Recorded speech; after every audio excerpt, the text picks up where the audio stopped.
Black box limited का लक्ष्य $2 billion का रेवेन्यू हासिल करना है, तो फिर इसका स्टॉक अभी भी 33% डिस्काउंट पर क्यों ट्रेड कर रहा है? फायर आर्टिफिशियल इंटेलिजेंस की वजह से data centre, fibre network, cloud system और साइबर सिक्योरिटी की जरूरत बढ़ रही है। इस बढ़ोतरी से सिर्फ डेटा सेंटर के मालिकों और चिप बनाने वाली कंपनियों को ही फायदा नहीं हो रहा है, बल्कि जो कंपनियां यह इंफ्रास्ट्रक्चर बनाती हैं, उन्हें आपस में जोड़ती हैं और उनका रखरखाव करती हैं, उन्हें भी फायदा हो सकता है। हालांकि उनकी तरक्की इस बात पर निर्भर करेगी कि वे बड़े प्रोजेक्ट समय पर पूरे करें और लागत को काबू में रखें।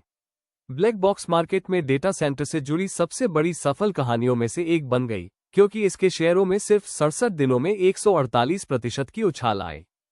ये तेजी रिकॉर्ड ऑर्डर, बड़ी हाइपरस्केलर कंपनियों के साथ डील और मैनेजमेंट के $2 बिलियन रेवेन्यू वाला बिजनेस बनाने के प्लान की वजह से आई थी।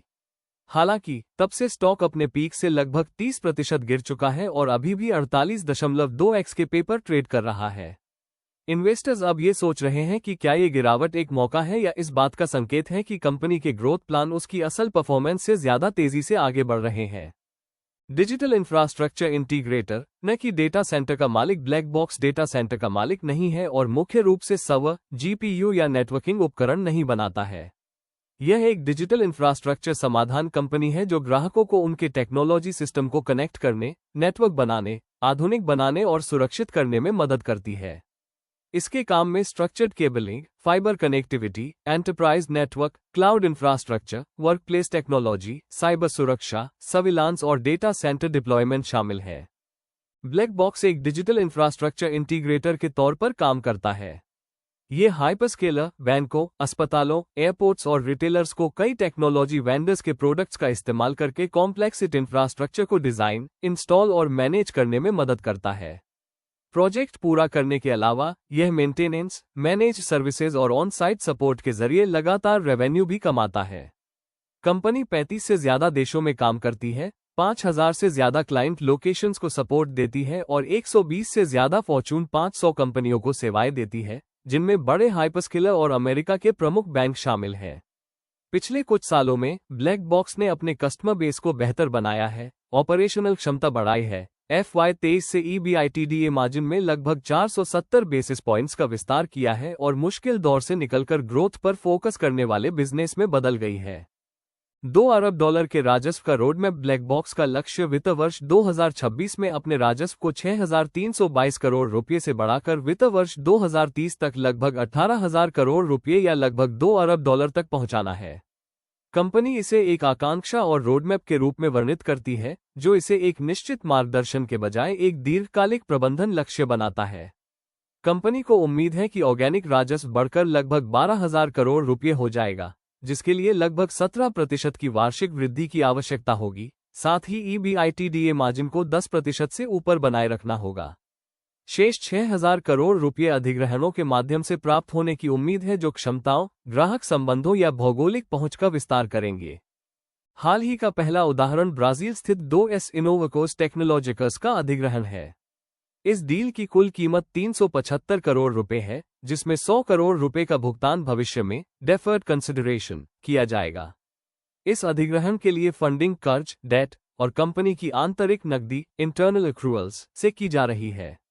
क्रिसिल के अनुसार 2S से ब्लैक बॉक्स को हर साल लगभग 500 करोड़ रुपए का अतिरिक्त राजस्व मिलने की उम्मीद है, जबकि इसका ऑपरेटिंग मार्जिन लगभग 9% रहने का अनुमान है। यह अधिग्रहण ब्लैक बॉक्स की enterprise networking, cloud, cyber security और मैनेज सर्विसेज जैसी क्षमताओं को लैटिन अमेरिका में और मजबूत करेगा। हालांकि कंपनी के लिए ये लक्ष्य हासिल करना आसान नहीं होगा। ब्लैक बॉक्स को अपने मौजूदा कारोबार से राजस्व को लगभग दोगुना करना होगा और साथ ही अधिग्रहणों, एक्विजिशंस के जरिए करीब 6,000 करोड़ रुपए का अतिरिक्त राजस्व जोड़ना होगा। इसके अलावा कंपनी को अपने मार्जिन बनाए रखने, इन अधिग्रहणों के लिए पर्याप्त फंडिंग की व्यवस्था करने और खरीदी गई कंपनियों को अपने मौजूदा बिजनेस के साथ सफलतापूर्वक एकीकृत इंटीग्रेट करने की चुनौती का भी सामना करना पड़ेगा। FY26 में रिकॉर्ड ऑर्डर मिले, लेकिन ग्रोथ मामूली रही। ब्लैक बॉक्स के लिए FY26 का साल ऑर्डर मिलने के मामले में तो बहुत अच्छा रहा, लेकिन फाइनेंशियल ग्रोथ के हिसाब से यह उतनी शानदार नहीं रही।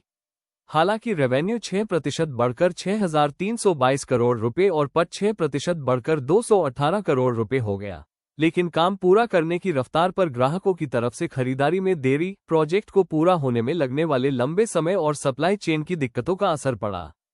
इन चुनौतियों के बावजूद कंपनी ने $1 बिलियन से ज्यादा, साल दर साल 35% ज्यादा के रिकॉर्ड ऑर्डर हासिल किए और साल के आखिर में उसके पास $792 मिलियन, लगभग 7,000 करोड़ रुपए का ऑर्डर बैकलॉग था, जो साल दर साल 57% ज्यादा है। यह मजबूत बैकलॉग FY27 के लिए रेवेन्यू का बेहतर अंदाजा देता है। हालांकि मैनेजमेंट ने इस बात पर जोर दिया है कि ऑर्डर मिलने के बाद उन्हें असल रेवेन्यू और मुनाफे में बदलने में समय लगता है। करेक्शन के पीछे के जोखिम ब्लैक बॉक्स के लिए सबसे बड़ा जोखिम काम को पूरा करने, एग्जीक्यूशन का है, क्योंकि इसके $792 मिलियन के ऑर्डर बैकलॉग को रेवेन्यू में बदलना समय पर प्रोजेक्ट पूरा करने, कस्टमर की मंजूरी और सप्लाई चेन की उपलब्धता पर निर्भर करता है। प्रोजेक्ट आधारित कॉन्ट्रैक्ट्स की बढ़ती हिस्सेदारी ग्रोथ को तेज कर सकती है, लेकिन इससे लेबर लागत बढ़ने, सब कॉन्ट्रैक्टर और काम में देरी से जुड़े जोखिम भी बढ़ जाते हैं।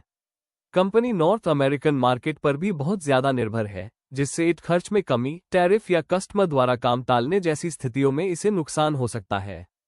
इसके अलावा इसका $2 बिलियन रेवेन्यू का बड़ा लक्ष्य सफल अधिग्रहणों पर निर्भर करता है, जबकि हाल ही में स्टॉक में आए 30% की गिरावट असल जोखिमों और तेजी के बाद सामान्य स्थिति में लौटने का नतीजा हो सकती है, न कि इसका मतलब यह है कि स्टॉक की कीमत उसकी असल वैल्यू से कम हो गई है।